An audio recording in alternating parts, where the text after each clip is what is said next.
Hey guys, Tommehz here for Mouse Motions, and today, rather than doing a graphics or a commentary with L or someone else, I have got a tutorial for you today. So it's my first tutorial, so sorry if I mess it up or anything, but yeah, I'm gonna crack into it. The tutorial is going to be how to put optical flares into Photoshop. Let's begin. So first you're going to want to open up Adobe After Effects. If you don't have that, then I'm afraid you're going to have to download it or buy it, or whatever works for you.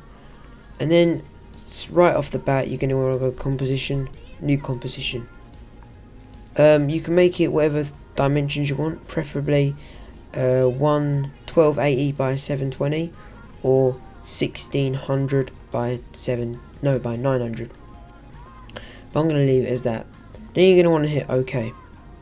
As you can see, it'll bring up the screen and a 1 frame, which, yeah, you want to keep it at 1 frame. If I didn't mention that, leave it 1 frame. And then what you're going to do, on your keyboard, hold down Control and hit Y. This will bring up a solid setting. As you can see, you can choose the color to whatever color you want.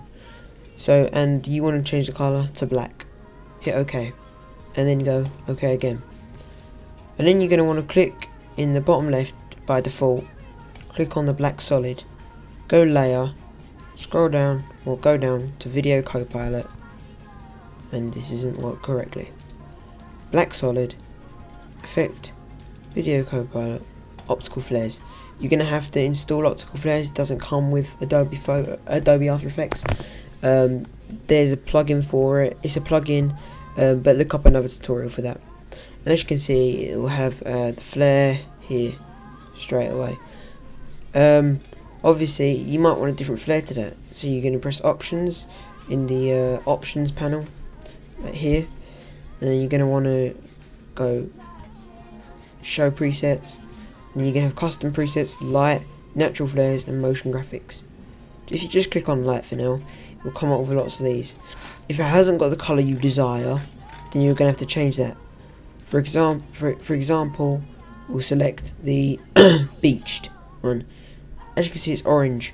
Say if you wanted it green, you change the main colour to green, and it might be a little bit off-putting. It might be too green, and you might not want the reflection or whatever it is.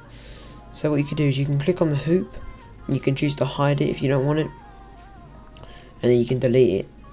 Spike. And if that's too much of a green, you can turn it up or turn it down.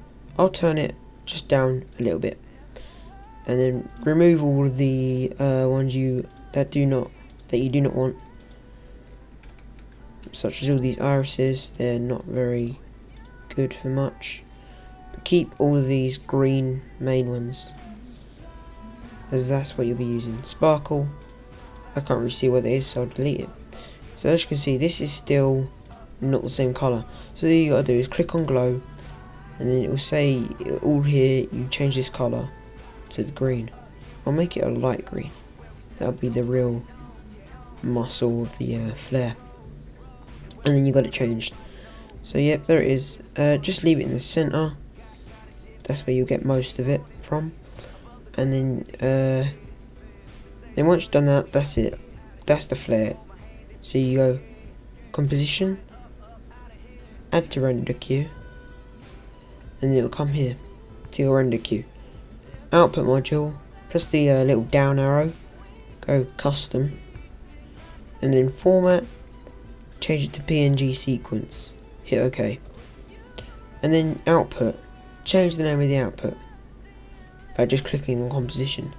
What you're going to want to do is you're going to want to go on Pictures, and then you're going to want to make a new folder called Flares or Optical Flares, whatever you want to call it. Open up that folder and name whatever you want. For example, Green Flash. Hit Save.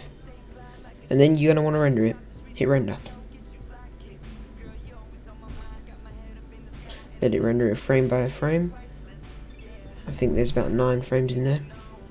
Okay, you're done. You can either close it or you can just minimize it. I'll leave it minimized. And you're going to want to open up your Photoshop. File, open, and now pick the image you would like to place the flare down onto. So for example, I will choose Critch. This is from my first speed up. I'll open it up, give it a chance to load, as it can be very slow. Okay, now that that's open, we'll open up my flare. So go to your flares folder and insert the folder you want, the flare you want. But for example, because I haven't tuned it down to 1 frame, it's giving me 8 frames. So I'm going to hold this one down, hold down shift, click down to that one, and hit the delete on your keyboard, delete them all, go to the recycle bin, and scroll back up and click on the green flash. Open it. It might come up with this, I'm going to untick it now, hit OK, it doesn't really mean anything, and then drag it out into the open, and then use the move tool and move it on to the other project. Put it back up, or you can close it. I'll close mine. And then you've got this, but as you can see, when you put it over it, it covers up the actual image. So what you're going to want to do is go over to layers, and just below layers select layer 1 or whatever you called it, and change this to screen. As you can see, it will mask away all of the black, and then that's how you want it. Next, you're going to want to select the marquee tool, hold it down and choose elliptical marquee tool. The feathered pixels should start on 0. So yeah, the feather will start on 0 pixels. You're going to want to turn it up to about 20, 30. I preferably choose 30. And then rather than holding down shift and making a perfect circle, you're going to want to just drag it and make sort of a long oval. Center it so the flash of the flare is in the center. Right click, control copy or cut. I just choose copy. And then unhighlight the other one and turn down the opacity to about 50%, possibly. This one's about 60%. As you can see, because this flare is quite powerful around the outside, it shows a lot of the green still. But yeah, that's kind of the basics, and you can experiment and put them in different places and so on, and you can use them on like sharp edges to give it like a flash effect, and it looks really nice. I hope you enjoyed this tutorial. Please like, as it helps out the channel, or comment, it gives me motivation to make more tutorials.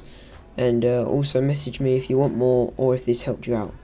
This has been Tommehz, and I'm signing out. Thanks for watching.